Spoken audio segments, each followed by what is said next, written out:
say also, like, if there's a reason to do an emergency pod, I'll take the temperature of young Bukauskas and young Srmati and see if they are interested in doing it.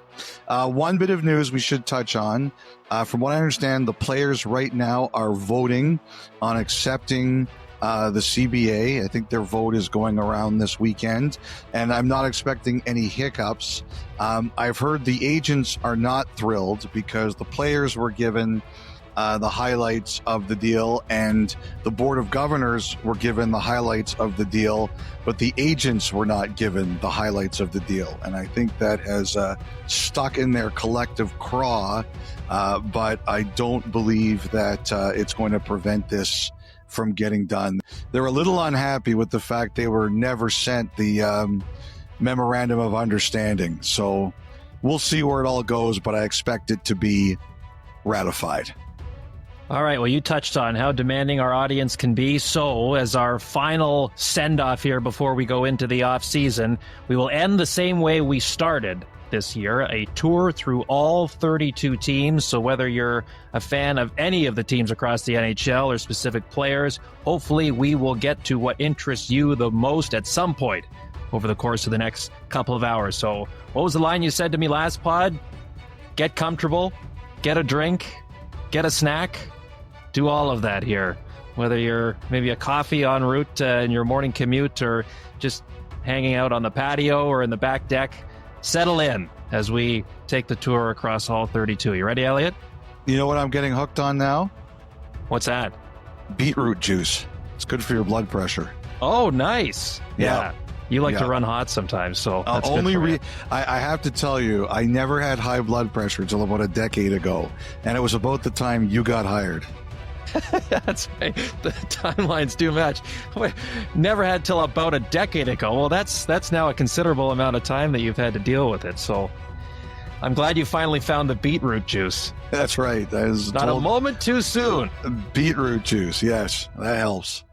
All right. So let's begin. Why don't we start? We'll go division by division. We'll begin in the Metro because that has us starting in Carolina because they landed what at the time was kind of the top remaining free agent out there available the other day in Nick Ehlers. 6 years, $8.5 million per.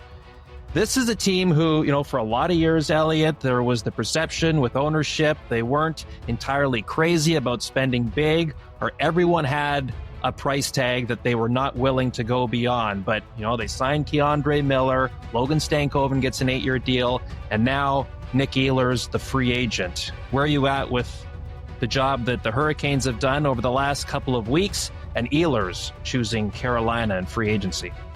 The Hurricanes made it very clear that they had a lot of cap room, as everybody knew, and they were going to use it. They were going to be a threat.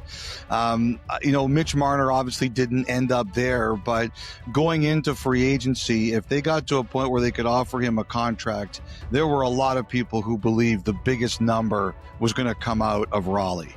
Now, that obviously never occurred, so they pivoted, they switched. And Carolina did a lot of things that are now coming to the surface to show that they were willing to be aggressive.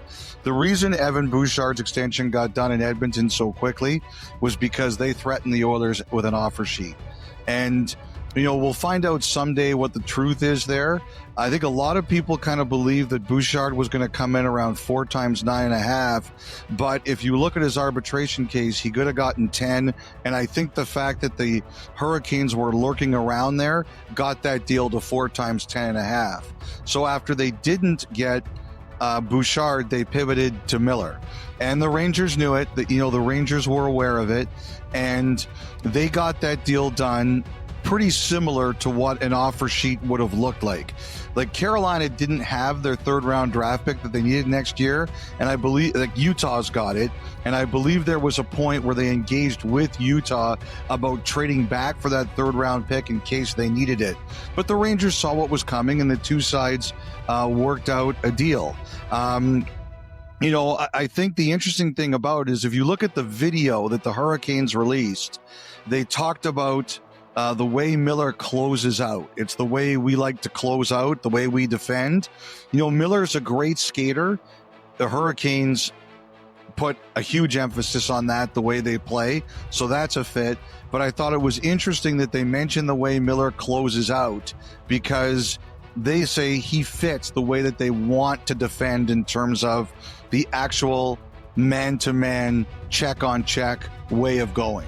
And I thought that was interesting, because those kinds of things, they don't end up in these videos, I don't believe, by accident. There's always a purpose to this kind of stuff. So that stuck with me. You know, the Hurricanes are willing to take a bet. The Rangers weren't. The Rangers weren't willing to go long-term with Miller. They were only willing to go, I think, a couple of years. Obviously, Carolina was not afraid of that. We'll see, like, how that works long-term. Who made the right bet, the Hurricanes or the Rangers? And I'm not surprised they traded Morrow. They've got a lot of D. And, you know, if you looked at Morrow last year in the playoffs, he was, you know, he's young. He's a talented guy. He's going to be a really good player. He wasn't ready for what they do right now. So I'm not surprised. They have a lot of defensemen back there. I'm not surprised that they made that deal. You know, Nikishin, you know, they have a good-looking defense. I really like their top 6D. Burns is one of my favorite players. I'm always sorry to see him leave somewhere. But you look at Carolina's D, it's really good. You know, as for Ehlers, the thing that shocked me the most, Kyle, was not where he went, but the fact that he didn't sign a 7-year deal. Like, I mean, I know he's going to be 30 in February on Valentine's Day. And, you know, you'd think he'd go for the max term he could get, which was 7 years. He didn't. So Carolina got a little bit of a break there, but they got a heck of a player. And, you know, I think one of the biggest things, like some of the teams that pitched him, I think that obviously Carolina pitched him. Winnipeg wanted to keep him. Washington went hard after him. I think Utah made a pitch. I think Colorado made a pitch. I heard Detroit wanted to, but were told no. I heard Seattle was interested. I don't know if they ever got to pitch. But one of the things I heard that Ehlers was really interested in was just less travel. And the East is easier travel. And, you know, Carolina is a bit more remote compared to some of the other places in the East, but it's still East. And, you know, I think he was looking for that a little bit. He wanted a chance to play on the top line, and I'm sure he spoke to them about potentially playing with Jarvis and Aho, and you can see the fit there. You know, people were like, oh, it's not enough of what the Hurricanes need. I look at it this way. You always bet on talent. You always bet on talent. He's a really talented guy. He's a really skilled guy.